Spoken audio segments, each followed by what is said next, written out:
And the idea is you're turning your body, your hands are like this, and you're turning your body like this.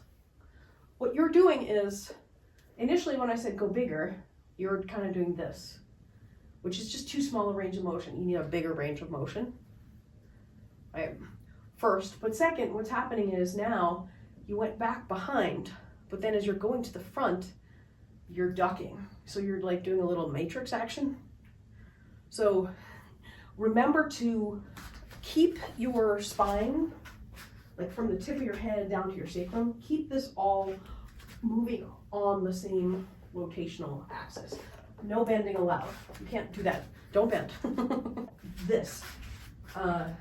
Just doing this rotation and getting back to the basics of this.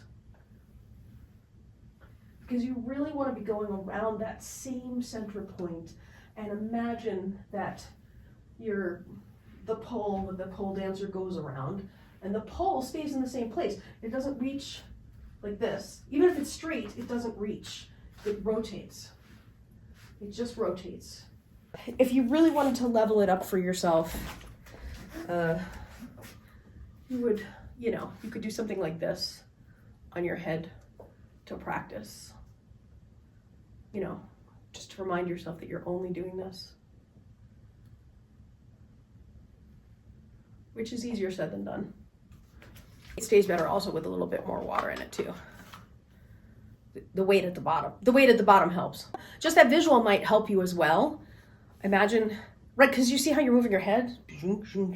Keep your head stationary. Yes, yes, yes. And rotate around the same point. The head is stationary. You're revolving your body on, I really think a pole dancer pole is a great way to think about it.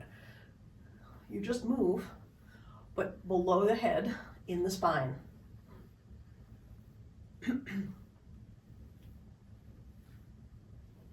When you lose it, here's what I recommend you do.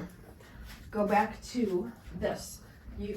So I would recommend that you start with your poi in your hand in the proper grip, but grab your ball and hold the ball in your hand. Then hold your hands in the position you would for the poi lattes. Do 10 of them. 1, 2, 3, 4, 5, and just really try and focus on having that motion be from your neck to your sacrum, not involving your head, and keeping it nice and straight. 7, 8, 9, 10, and then from there, enter the hand into it.